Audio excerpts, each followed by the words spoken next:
Hey everyone, welcome to the Red Mages cover of Treasures Collectibles in Beaver Creek. We had our Final Fantasy Locals tournament on Saturday, April 15th. This is the finals match. On the left you'll see Jordan Welzbacher. On the right you will see Joshua Todd. Jordan is playing Earth Water and Josh is playing Mono Earth. Well, let's get started.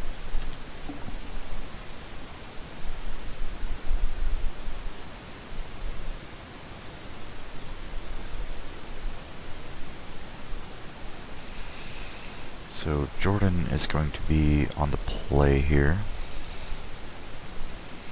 He starts by playing one monk, by pitching monk, and passes turn.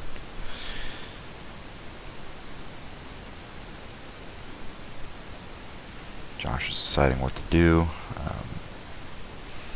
They're both very good players. We've started doing our constructed events just a couple weeks ago. We see JT pitching a golem for a monk. These are the Opus 2 monks, not the Opus 1. Starting with the 2-drop backup on your first turn is always, the ideal situation. Looks like we pitched a machinist for a second monk and pastor.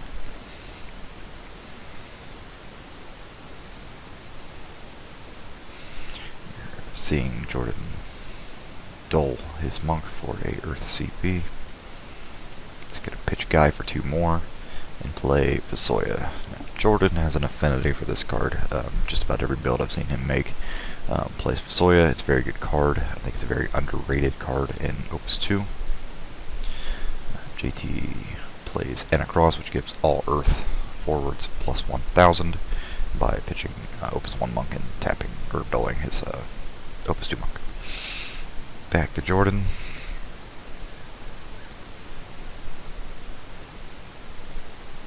Fortunately, it's kind of hard to see what's in their hands. We'll be working on getting a better mic stand or camera stand to be able to see that better, so we can get an overhead view using a boom stand, but for the time being we just didn't have one, so apologize, but you have to deal with us for that. I'm pitching Ash and dulling his 2 CP to play Guy. Guy's a strong card in all regards. It's very strong against ice. Fortunately in this match ice is not present, so it loses a little bit of value, but it's still just, an AK Brave is just strong in general.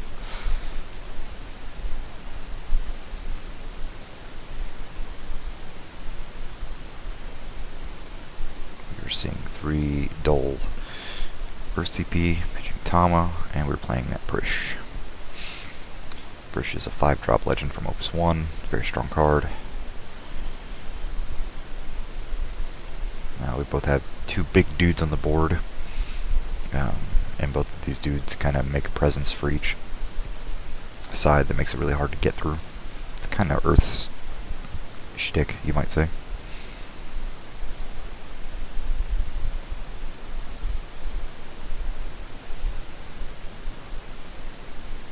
Jordan looking at his cards here, trying to decide what the right play to make is.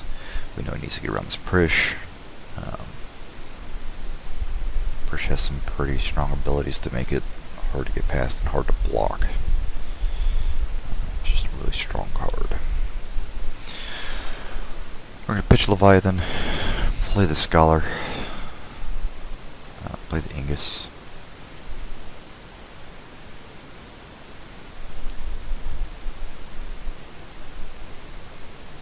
I think Ingus is what let us play the Scholar.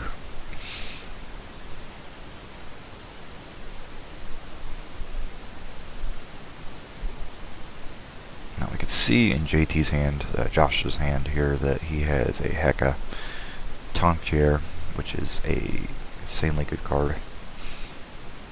Busts some backups. Now Robon hits the board. Robon hits, says choose one of your forwards, choose one of your opponent's forwards. The first one does damage to the second one. And with Prish on the board, that pretty much kills just about anything. So Guy dies automatically. Prish takes no damage from that. Robon is also an EX burst, which is very important because it just can be an absolute game changer if you have a big enough guy on the board. And being any expert, you can't respond to that. So first damage comes in with Prish. We got a wonderful glare on the camera there. Soy's gone from the Heka. Like I said, it just busts some backups up. Soy's a tough card to lose, especially early in the game like this. We're looking at 4 backups versus 2 right now, and that alone can be a major change in tempo between the two players. Backups are very important. I think they're a very underrated part of this game of how important they actually are. Of course, there are decks like All or Golbez and stuff like that are kind of goofy in regards to whether they need backups or not, but that's a really glass cannon deck anyway. Alright, so we drop Minwoo, which is important. Kind of lets Jordan not get hit by small things. However, Mono Earth doesn't care as much, I don't think, about that. Looks like we hit a second Robon off of EX Burst, as I was just saying might happen, which gets rid of our Incus. Starting to look like an uphill battle here for Jordan.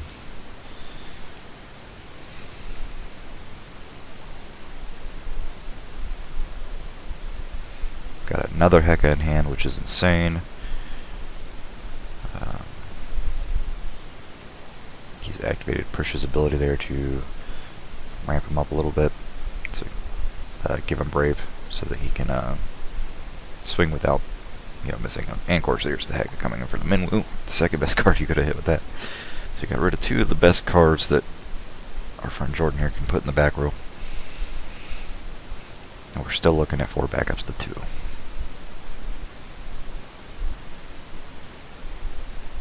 One water CP.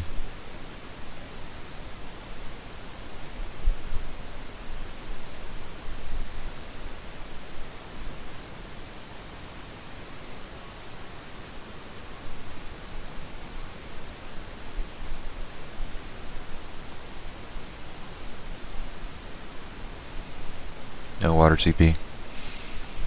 Jordan debating what to do here. Looks like in his hand, if you can see 1 Leviathan and 2 Hekas. Having trouble seeing what the other 2 cards are, unfortunately.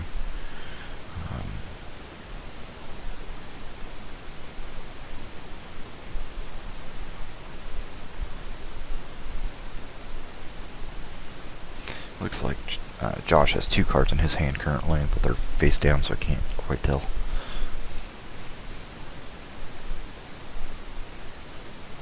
Looks like we just have to straight pass here, which is really unfortunate for Jordan. You never want to just pass unless you absolutely have to. If turns 1 or 2, it's not such a big deal, but facing 4 backups and not Prish with you and your 2 backups is not good. Prish swings. It's getting in there. We hit a Monk off of it, so no EX Burst to help Jordan at this time. And we're looking at 3 damage to 1.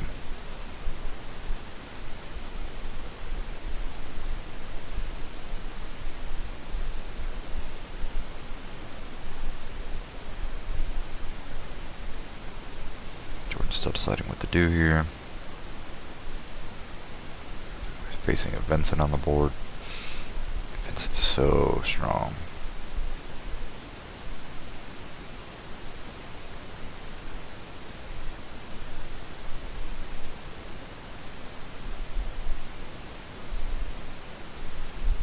Jordan looks like he's debating that Leviathan play.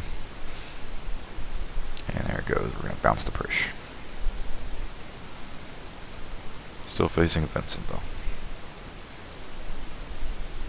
Pass to Jordan. Jordan draws 2. Jordan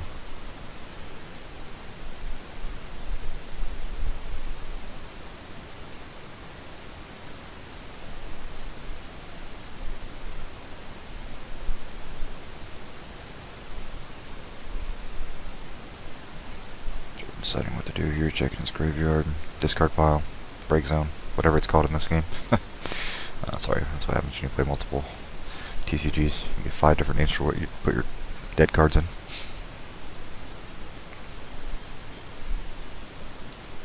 Jordan debating his options on how to deal with this Vincent. We can see that he has a Water Cecil in his hand. Heka. think Rabon is the third card, I can't tell. And then whatever, the two, Yang and a Gipal. You're just trying to figure out a way at this point to play Water Cecil. He's going to pretty much play out his hand to Water Cecil into the Rabon to get away with Vincent, I believe is what we're trying to do here. 1, 2, 3, 4. Gipal. Oh, okay, that works too. So we're going to Gipal. Gipal buffs everything, and then we're going to play Rabon to get rid of Vincent. And Vincent says it cannot be destroyed by card effects that don't do damage, but that's exactly what Rabon does. It just has one forward do damage to another. So it's a good play from Jordan. It's unfortunate he had to play his entire hand out to do it, but you know, alive on board is an important thing. And right now, neither or just Jordan has one Gipal forward, and Jordan's ready to come back and swinging. Josh is ready to come back and swinging. Boy, oh boy, when you have two players' name start with a J.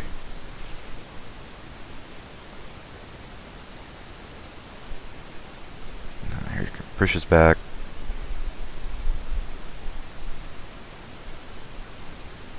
So here we had another player come in and check to make sure that the destruction of Vincent was a legal play. It's really annoying that he had to interject a match. I apologize for that. Nothing I could do about it. Unfortunately, I was standing away. But ultimately, it was a player that lost to Jordan earlier due to an oversight on a card ruling, but it became accepted game state because they didn't notice until 2 turns later, but it really did cost the game. The player was a bit salty, so he felt the need to interject and make some smart comments, but unfortunately that's what happens.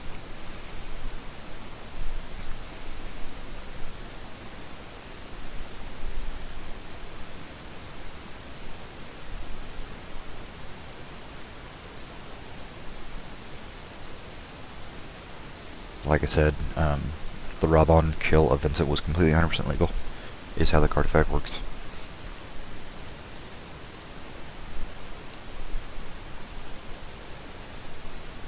Here's a Minwoo, so we're going to hopefully keep that Gipal alive. Still facing down a Prish is not helpful with that, but you know, it's a card. Ultimately, those 2 Heka plays really set back Jordan earlier in the game. So we gave Prish Brave and we swing, we hit Cecil.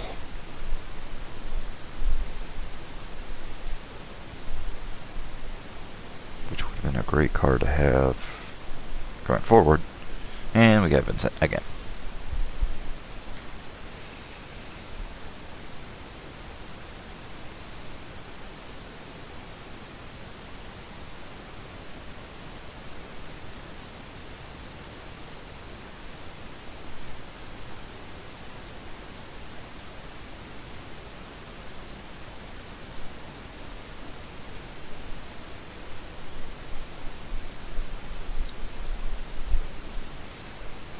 We are doing a Water and Earth CP here. And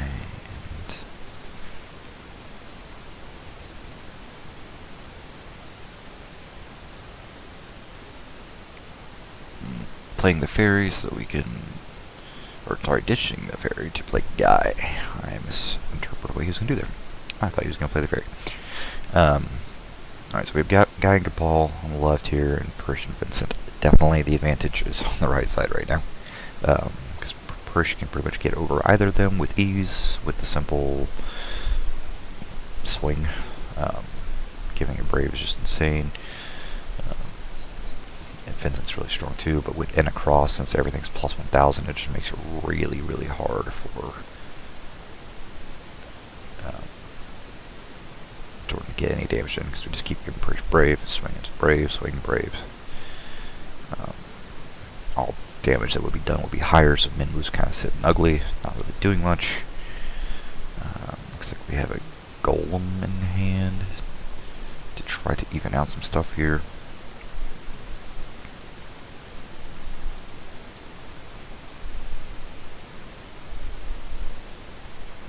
but it looks like we have the answer. We're just going to get rid of Monk and Golem ourselves.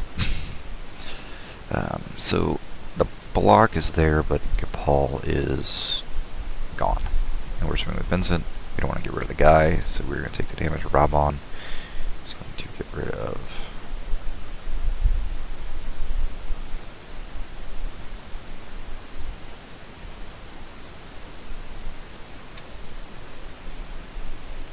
Frisch.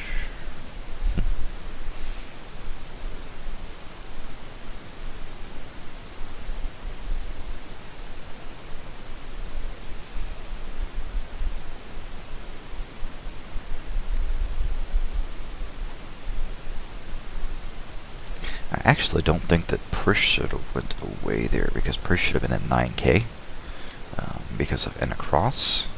I think that that was actually an illegal move there. Unless I missed something that I didn't see.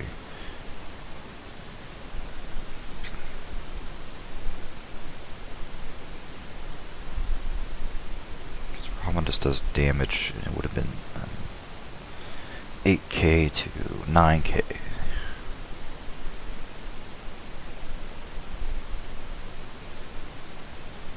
Oh, it's because he already took damage, that's why. JK.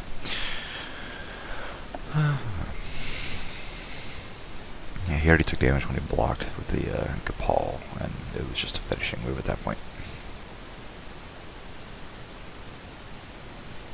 So we're bouncing his own Yang to get rid of the Vincent play there. So he can have something in his hand. But again, it's really kind of just an uphill battle here. It's how long can Jordan survive against the menacing board on the right side. And now there's a Fasoya, which kind of, at this point, just really puts in the work. Pretty much anything small he puts out there, if it's 7k or lower, Fasoya just finishes it off. We have Minwu to protect anything higher than 7k. Fasoya would do nothing to it. However, that is not always the case.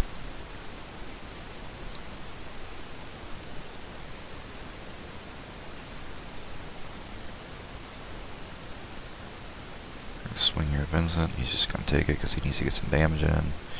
But we're already at 6 damage on our left side with Jordan, 2 over JT, Josh. He plays his own Yang. Every Yang is boosted by monks. I think they each have 1 monk. But N across makes... oh, they both have N across at this point, so they're still equal. But every Earth board is still plus 1,000. For both sides of the board at this point.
You're tapping, or doling 3 CP, 2 Earth, 1 Water. No, we have decided to not do that. We're going to check the break zone of our opponent. I think he's pretty much looking to see if there's any way he can get out of this. It's looking slim. He's got a Yang that is exactly the same as his opponent, so if he swings, the opponent can block, and then he's out of forward. They both have live monks at this point to try to kind of outmaneuver their opponent, but they can both do the same thing. Josh also has Kefka live, which just would add extra power. So we're going to drop Ash here. Ash is a really good card, a lot of value anytime she's targeted. For an ability, she just gains 3k, and that just keeps going on and on. However, widespread effects that don't target or don't choose do not make her gain 3k.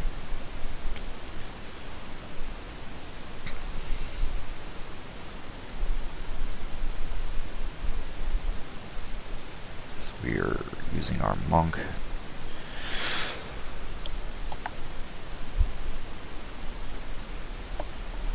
To bump up Vincent. Vincent's swinging, trying to get some damage in. We have Leviathan on hand and Viridian in hand on the left side. Both really strong cards, but ultimately at this point it is game. At least one damage was getting through. And there was just really no play Jordan had for another turn if we had kept going. So ultimately JT or Josh won the match, which was Mono Earth. But really, what I think won the game were those two Heka plays at the beginning. Just outspeeding Jordan on backups just really hurt. Thank you all for watching.